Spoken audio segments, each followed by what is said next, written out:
और प्रधानमंत्री नरेंद्र मोदी इस साल की आखिरी मन की बात कर रहे हैं, सीधा लेके चलते हैं आपको। 27 दिसंबर है, 4 दिन बाद ही 2021 की शुरुआत होने जा रही है। आज की मन की बात एक प्रकार से 2020 की आखिरी मन की बात है। अगली मन की बात 2021 में प्रारंभ होगी। साथियों, मेरे सामने आपकी लिखी ढेर सारी चिट्ठियां हैं। माईगॉव पर जो आप सुझाव भेजते हैं वो भी मेरे सामने हैं। कितने ही लोगों ने फोन करके अपनी बात बताई है। ज्यादातर संदेशों में बीते हुए वर्ष के अनुभव और 2021 से जुड़े संकल्प है।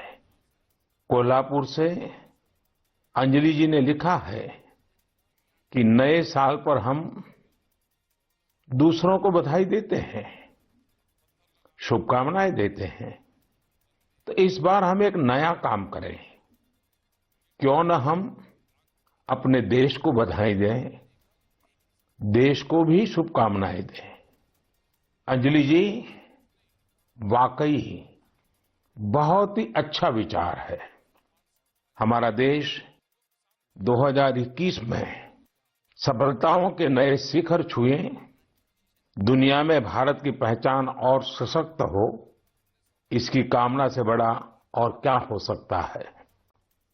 साथियों, नमो ऐप पर मुंबई के अभिषेक जी ने एक मैसेज पोस्ट किया है। उन्होंने लिखा है कि 2020 ने जो जो दिखा दिया, जो जो सिखा दिया, वो कभी सोचा ही नहीं था। कोरोना से जुड़ी तमाम बातें उन्होंने लिखी हैं। इन चिट्ठियों में, इन संदेशों में मुझे एक बात जो कॉमन नजर आ रही है, खास नजर आ रही है, वो मैं आज आपसे शेयर करना चाहूंगा। अधिकतर पत्रों में लोगों ने देश के सामर्थ्य, देशवासियों की सामूहिक शक्ति की भरपूर प्रशंसा की है। जब जनता कर्फ्यू जैसा अभिनव प्रयोग पूरे विश्व के लिए प्रेरणा बना, जब ताली थाली बजाकर देश ने हमारे कोरोना वॉरियर्स का सम्मान किया था, एकजुटता दिखाई थी, उसे भी कई लोगों ने याद किया है। साथियों, देश के सामान्य से सामान्य मानवी ने इस बदलाव को महसूस किया है। मैंने देश में आशा का एक अद्भुत प्रभाव भी देखा है। चुनौतियां खूब आई, संकट भी अनेक आए। कोरोना के कारण दुनिया में सप्लाई चेन को लेकर अनेक बाधाएं भी आई, लेकिन हमने हर संकट से नए सबक लिए। देश का नया सामर्थ्य भी पैदा हुआ। अगर शब्दों में कहना है तो इस सामर्थ्य का नाम है आत्मनिर्भरता। साथियों, दिल्ली में रहने वाले अभिनव बैनर्जी ने अपना जो अनुभव मुझे लिखकर भेजा है वो भी बहुत दिलचस्प है। अभिनव जी को अपनी रिश्तेदारी में बच्चों को गिफ्ट देने के लिए कुछ खिलौने खरीदने थे, इसलिए वो दिल्ली की झंडेवालान मार्केट गए थे। आप में से बहुत लोग जानते ही होंगे, ये मार्केट दिल्ली में साइकिल और खिलौनों के लिए जाना जाता है। पहले वहां महंगे खिलौना का मतलब भी इंपोर्टेड खिलौने होता था और सस्ते खिलौने भी बाहर से आते थे। लेकिन अभिनव जी ने चिट्ठी में लिखा है कि अब वहां के कई दुकानदार कस्टमर्स को ये बोल बोलकर टॉय बेच रहे हैं कि अच्छे वाला टॉय है, क्योंकि ये भारत में बना है, मेड इन इंडिया है। कस्टमर्स भी इंडिया मेड टॉयज की ही मांग कर रहे हैं। यही तो है ये सोच में कितना बड़ा परिवर्तन।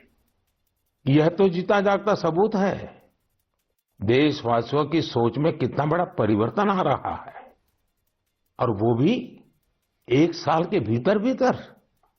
इस परिवर्तन को आंकना आसान नहीं है। अर्थशास्त्री भी इसे अपने पैमानों पर तोल नहीं सकते। साथियों, मुझे विशाखापट्टनम से वेंकट मुरली प्रसाद जी ने जो लिखा है, उसमें भी एक अलग ही तरह का आइडिया है। वेंकट जी ने लिखा है, मैं आपको 2021 के लिए 2021 के लिए अपना एबीसी अटैच कर रहा हूं। मुझे कुछ समझ में नहीं आया कि आखिर एबीसी से उनका क्या मतलब है। तब मैंने देखा कि वेंकट जी ने चिट्ठी के साथ एक चार्ट भी अटैच कर रखा है। मैंने वो चार्ट देखा और फिर समझा कि एबीसी का उनका मतलब है आत्मनिर्भर भारत चार्ट, एबीसी। यह बहुत ही दिलचस्प है।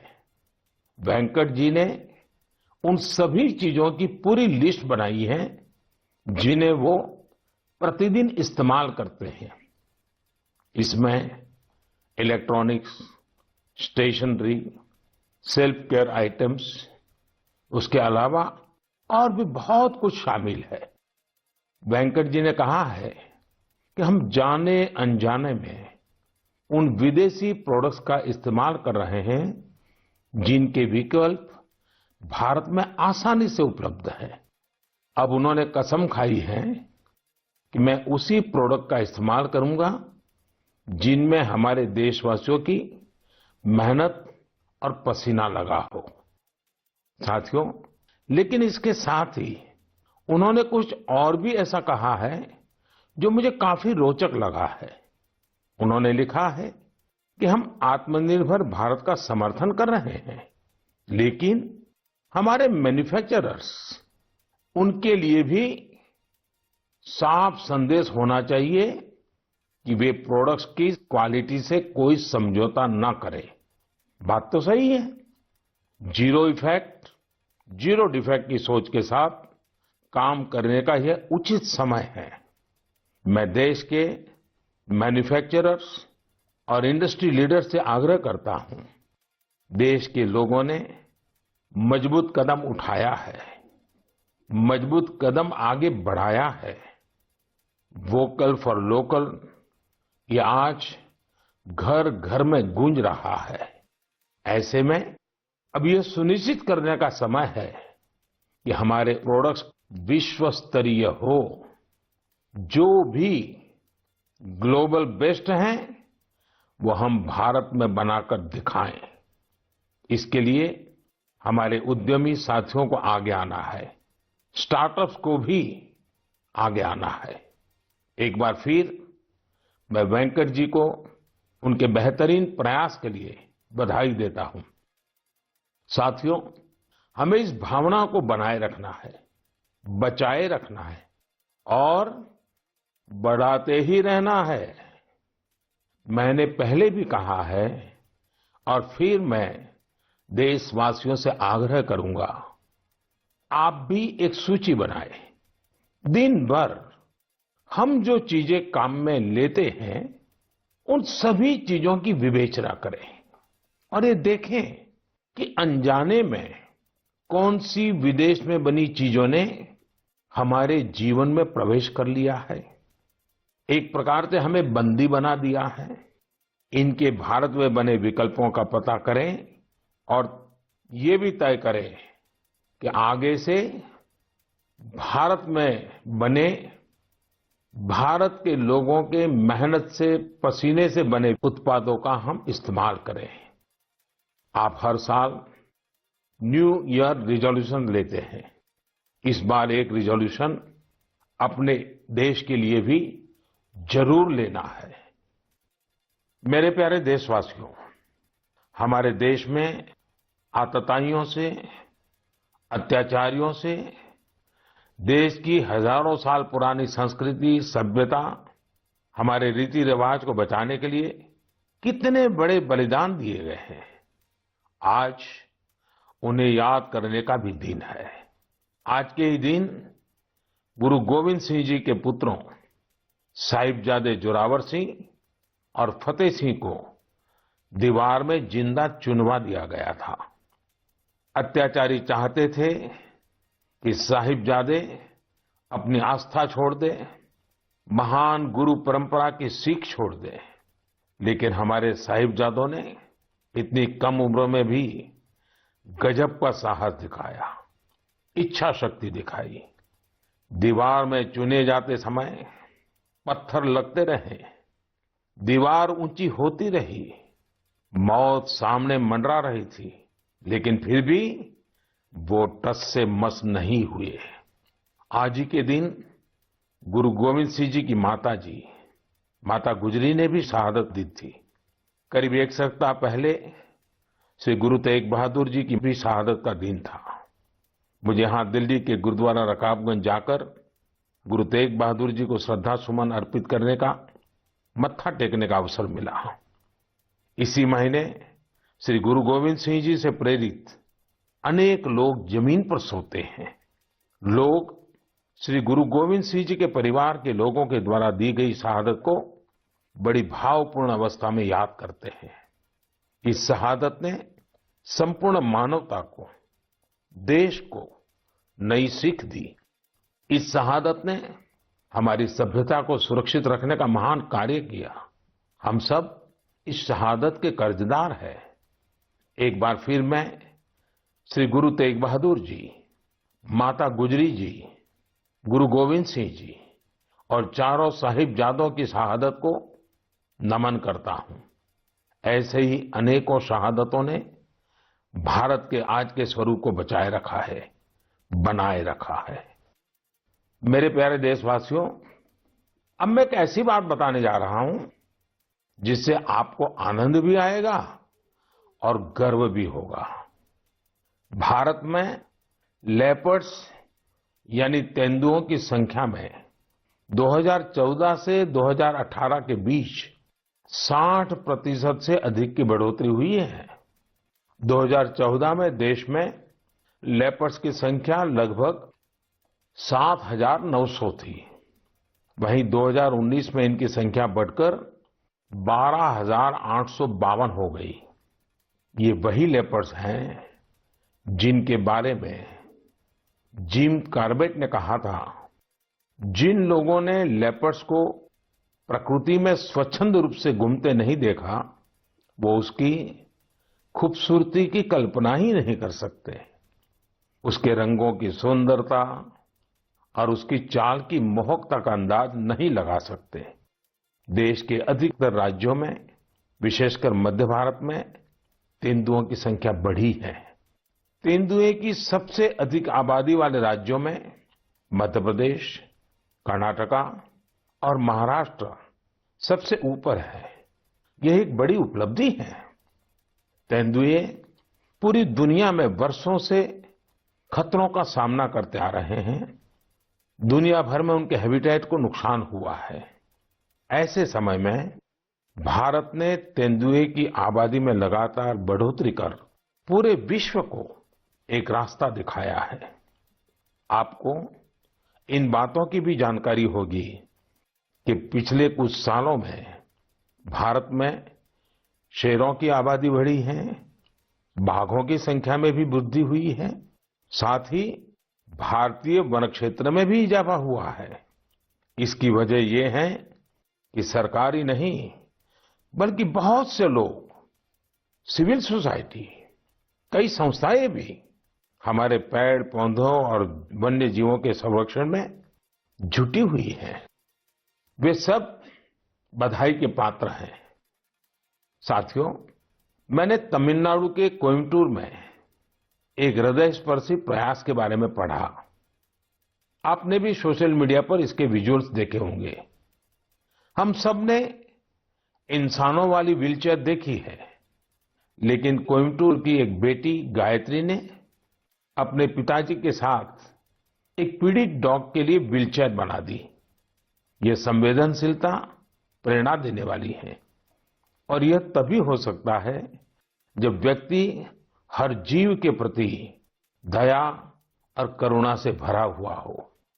दिल्ली, एनसीआर और देश के दूसरों शहरों में ठिठुरती ठंड के बीच बेघर पशुओं की देखभाल के लिए कई लोग बहुत कुछ कर रहे हैं। वे उन पशुओं के खाने पीने और उनके लिए स्वेटर और बिस्तर तक का इंतजाम करते हैं। कुछ लोग तो ऐसे हैं जो रोजाना सैकड़ों की संख्या में ऐसे पशुओं के लिए भोजन का इंतजाम करते हैं। ऐसे प्रयास की सराहना होनी चाहिए। कुछ इसी प्रकार के नेक प्रयास उत्तर प्रदेश के कौशाम्बी में भी किए जा रहे हैं। वहां जेल में बंद कैदी गायों को ठंड से बचाने के लिए पुराने और फटे कंबलों से कवर बना रहे हैं। इन कंबलों को कौशाम्बी समेत दूसरे जिलों की जेलों से एकत्र किया जाता है और फिर उन्हें सिलकर गौशाला भेज दिया जाता है। कौशाम्बी जेल के कैदी हर सप्ताह अनेकों कवर तैयार कर रहे हैं। आइए दूसरों की देखभाल के लिए सेवा भाव से भरे इस प्रकार के प्रयासों को प्रोत्साहित करें। यह वास्तव में एक ऐसा सत्कार्य है जो समाज की संवेदनाओं को सशक्त करता है। मेरे प्यारे देशवासियों, अब जो पत्र मेरे सामने है उसमें दो बड़े फोटो है। ये फोटो एक मंदिर के हैं और बिफोर और आफ्टर के हैं। इन फोटो के साथ जो पत्र है उसमें युवाओं की एक ऐसी टीम के बारे में बताया गया है जो खुद को युवा ब्रिगेड कहती है। दरअसल इस युवा ब्रिगेड ने कर्नाटका में श्रीरंगपट्टनम के पास स्थित वीरभद्र स्वामी नाम के एक प्राचीन शिव मंदिर का कायाकल्प कर दिया। मंदिर में हर तरफ घास फूस और झाड़ियां भरी हुई थी, इतनी कि राहगीर भी नहीं बता सकते थे कि यहाँ एक मंदिर है। एक दिन कुछ पर्यटकों ने इस भूले बिसरे मंदिर का एक वीडियो सोशल मीडिया पर पोस्ट कर दिया। युवा ब्रिगेड ने जब इस वीडियो को सोशल मीडिया पर देखा तो उनसे रहा नहीं गया और फिर इस टीम ने मिलजुल कर इसका जीर्णोद्धार करने का फैसला किया। उन्होंने मंदिर परिसर में उगाई कंटीली झाड़ियां, घास और पौधों को हटाया। जहां मरम्मत और निर्माण की आवश्यकता थी वो किया। उनके अच्छे काम को देखते हुए स्थानीय लोगों ने भी मदद के हाथ बढ़ाए। किसी ने सीमेंट दिया तो किसी ने पेंट। ऐसी कई और चीजों के साथ लोगों ने अपना अपना योगदान किया। ये सभी युवा कई अलग तरह के प्रोफेशन से जुड़े हैं। ऐसे में उन्होंने वीकेंड्स के दौरान समय निकाला और मंदिर के लिए कार्य किया। युवाओं ने मंदिर में दरवाजा लगवाने के साथ साथ बिजली का कनेक्शन भी लगवाया। इस प्रकार उन्होंने मंदिर के पुराने वैभव को फिर से स्थापित करने का काम किया। जुनून और दृढ़ निश्चय ऐसी दो चीजें हैं जिनसे लोग हर लक्ष्य प्राप्त कर सकते हैं। जब मैं भारत के युवाओं को देखता हूं तो खुद को आनंदित और आश्वस्त महसूस करता हूं कि कश्मीर में एक ऐसा नजारा है जिसे देखकर चिड़चिड़े और गुस्से लोग भी खुशी से झूम उठेंगे। दरअसल वे कश्मीर में केसर के खेतों का उल्लेख कर रहे थे। केसर सदियों से कश्मीर से जुड़ा हुआ है। कश्मीरी केसर मुख्य रूप से पुलवामा, बडगाम और किश्तवाड़ जैसी जगहों पर उगाया जाता है। इसी साल मई में कश्मीरी केसर को जियोग्राफिकल इंडिकेशन टैग यानी जीआई टैग दिया गया। इसके जरिए हम कश्मीरी केसर को एक ग्लोबली पॉपुलर ब्रांड बनाना चाहते हैं। कश्मीरी केसर वैश्विक स्तर पर एक ऐसे मसाले के रूप में प्रसिद्ध है जिसके कई प्रकार के औषधीय गुण हैं। यह अत्यंत सुगंधित होता है, इसका रंग गाढ़ा होता है और इसके धागे लंबे व मोटे होते हैं जो इसकी मेडिसिनल वैल्यू को बढ़ाते हैं। यह जम्मू और कश्मीर की समृद्ध सांस्कृतिक विरासत का प्रतिनिधित्व करता है। क्वालिटी की बात करें तो कश्मीर का केसर बहुत यूनिक है और दूसरे देशों के केसर से बिल्कुल अलग है। कश्मीर के केसर को जीआई टैग रिकॉग्नाइजेशन से एक अलग पहचान मिली है। आपको ये जानकर खुशी होगी कि कश्मीरी केसर को जीआई टैग का सर्टिफिकेट मिलने के बाद दुबई के एक सुपरमार्केट में इसे लॉन्च किया गया। अब इसका निर्यात बढ़ने लगेगा। यह आत्मनिर्भर भारत बनाने के हमारे प्रयासों को और मजबूती देगा। केसर के किसानों को इससे विशेष रूप से लाभ होगा। पुलवामा में त्राल के शार इलाके में रहने वाले अब्दुल मजीद वानी को ही देख लीजिए। वो अपने जीआई टैग्ड केसर को नेशनल सैफरन मिशन की मदद से पंपोर के ट्रेडिंग सेंटर में ई ट्रेडिंग के जरिए बेच रहे हैं। इसके जैसे कई लोग कश्मीर में यह काम कर रहे हैं। अगली बार जब आप केसर को खरीदने का मन बनाएं तो कश्मीर का ही केसर खरीदने की सोचें। कश्मीरी लोगों की गर्मजोशी ऐसी है कि वहां के केसर का स्वाद ही अलग होता है। मेरे प्यारे देशवासियों, अभी 2 दिन पहले ही गीता जयंती थी। गीता हमें हमारे जीवन के हर संदर्भ में प्रेरणा देती है। लेकिन क्या आपने कभी सोचा है गीता इतनी अद्भुत ग्रंथ क्यों है? वो इसलिए क्योंकि ये स्वयं भगवान श्री कृष्ण की ही वाणी है। लेकिन गीता की विशिष्टता ये भी है कि ये जानने की जिज्ञासा से शुरू होती है, प्रश्न से शुरू होती है। अर्जुन ने भगवान से प्रश्न किया, जिज्ञासा की, तभी तो गीता का ज्ञान संसार को मिला। गीता की ही तरह हमारी संस्कृति में जितना भी ज्ञान है सब जिज्ञासा से ही शुरू होता है। पीएम मोदी की मन की बात जारी है, सीधा रुक कर लेते हैं। जो लगातार कुछ न कुछ नया करते रहते हैं, नए नए संकल्पों को सिद्ध करते रहते हैं। आपने भी अपने जीवन में महसूस किया होगा, जब हम समाज के लिए कुछ करते हैं तो बहुत कुछ करने की ऊर्जा समाज हमें खुद ही देता है। सामान्य सी लगने वाली प्रेरणाओं से बहुत बड़े काम भी हो जाते हैं। ऐसे ही एक युवा है श्रीमान प्रदीप सांगवान। गुरुग्राम के प्रदीप सांगवान 2016 से हीलिंग हिमालय नाम से अभियान चला रहे हैं।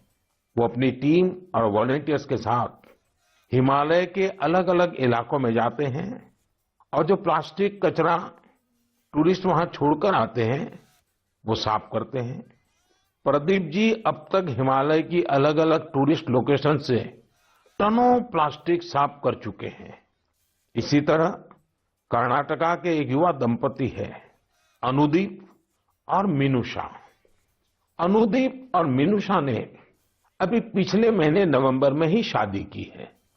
शादी के बाद बहुत से युवा घूमने फिरने जाते हैं, लेकिन इन दोनों ने कुछ अलग किया।